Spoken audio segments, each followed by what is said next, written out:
이재명 경기도지사가 코로나19 경증 환자 치료를 위해 경기도가 운영한 생활치료센터와 해외 입국 도민 임시생활시설에 도움을 준 민간기업 및 의료기관 등 12곳에 감사 편지를 전달했다.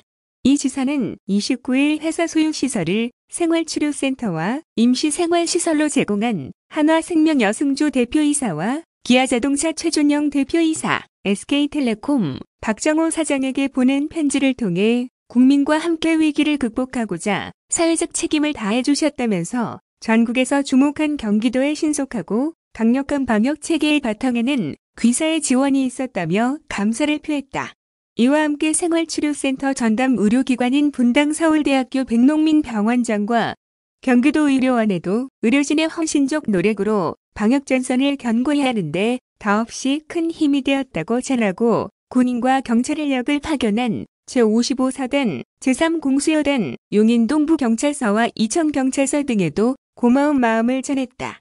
특히 생활치료센터와 임시생활시설의 필요성을 지역 주민들에게 적극적으로 알리며 전폭적인 지원과 협력을 해준 용인시 처인구, 남사면 복무삼리 복명일리 이장, 이천시 목리 이장 및 주민에게도 감사를 전하며 방역과 일상이 공존하는 새로운 국면에서 함께 지혜를 나눠 코로나19를 극복하자고 강조했다.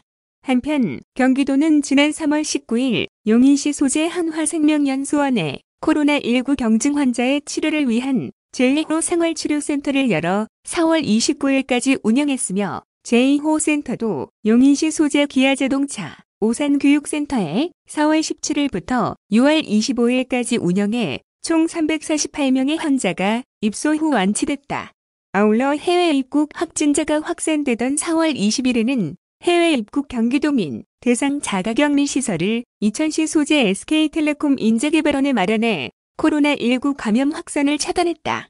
현재 경기도는 제2호 생활치료센터 운영이 종료됐지만 코로나19 수도권 확산 및 장기화에 대비하기 위해 중앙재난안전대책본부가 지정한 경기 수도권이 생활치료센터를 안산 중소벤처기업연수원에 설치해 지난 23일부터 운영에 들어갔다. 다음은 한미연합군사훈련 취소 건의 뉴스입니다.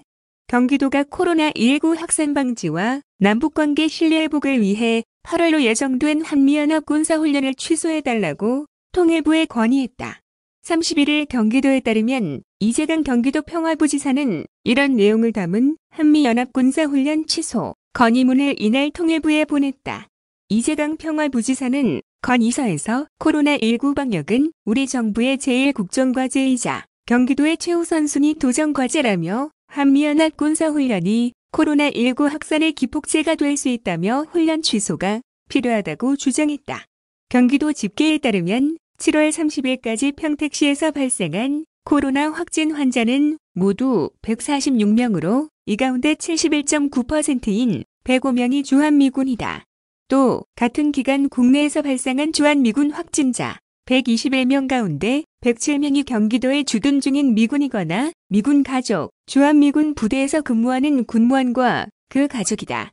이 평화부지사는 미국 현지에서 의심 증상이 확인됐는데도 한국행 비행기에 오른 미군이 있는 것으로 알려져 논란이 된 바 있고 주일 미군도 일본 내 10개 기지에서 140명이 넘는 확진자가 발생했다고 한다면서 미군의 대응을 신뢰하기 어려운 현 상황에서 한미연합군사훈련이 진행된다면 코로나19가 한미 양국 군인은 물론 주한미군이 집중돼 있는 경기도 지역사회로의 감염 확산 우려도 크다고 취소 요청 배경을 설명했다.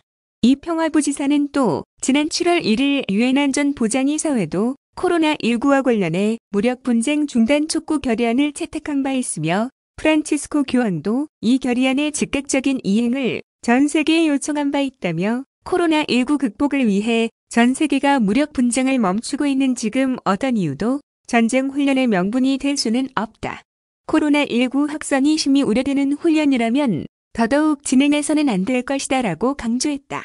이 밖에도 이 평화부지사는 한미연합군사훈련은 명백한 남북 정상 간의 합의 위반이라고 주장하는 북의 군사적 대응을 촉발할 수 있다면서 대북전단 살포 문제로 격화된 한반도의 긴장이 온전히 가시지 않았다.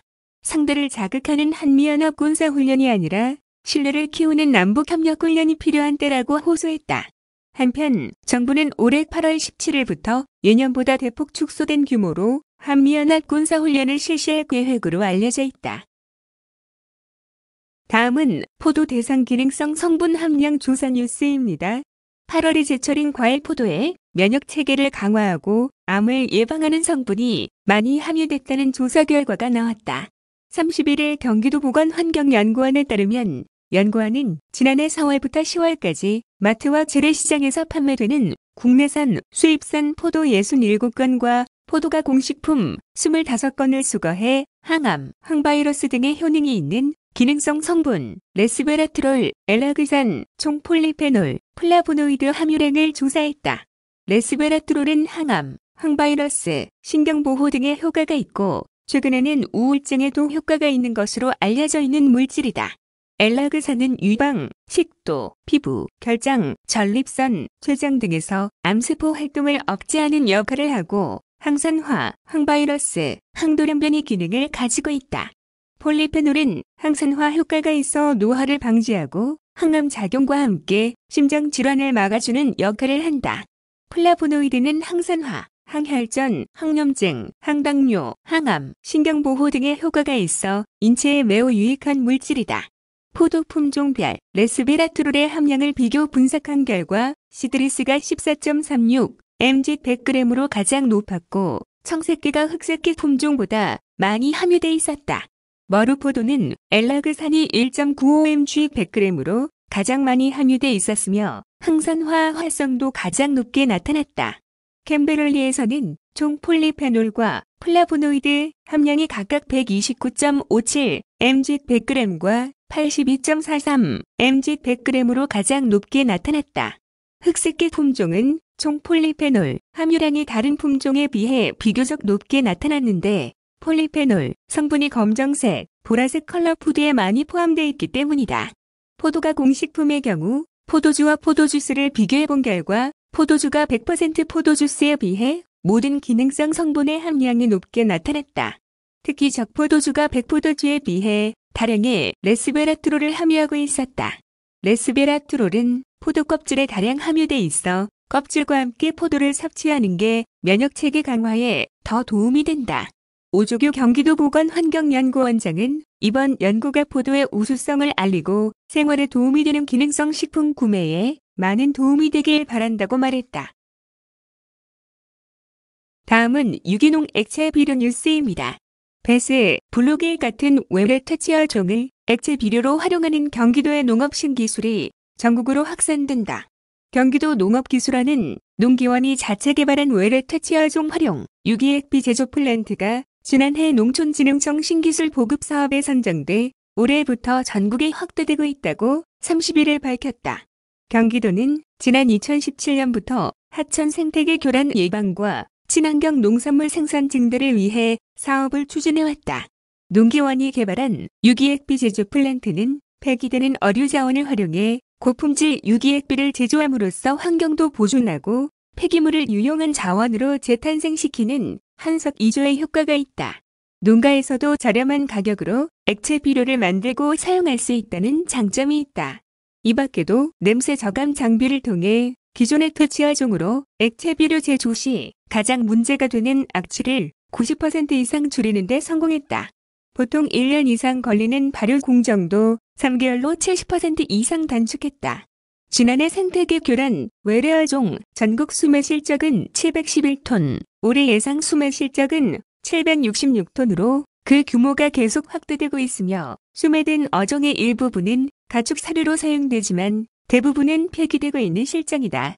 농기원은 지난해 양평군의 8기에 유기액비 제조 플랜트를 보급한 데 이어 올해는 경기도 양평, 여주, 남양주, 충청북도 괴산, 전라북도 부안 등 신기술 보급 사업 지역으로 선정된 전국 5곳의 제조 플랜트를 설치해 가동 중이다.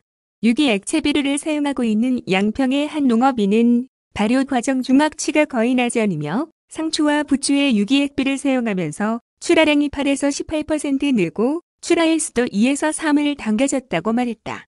이영순 경기도 농업기술원 환경농업연구과장은 농가 생산비를 절감할 수 있고 자연 생태계 보존 효과도 높은 유기액비 제조 플랜트가 대량 보급돼 많은 친환경 농가에서 사용할 수 있게 되기를 기대한다고 말했다.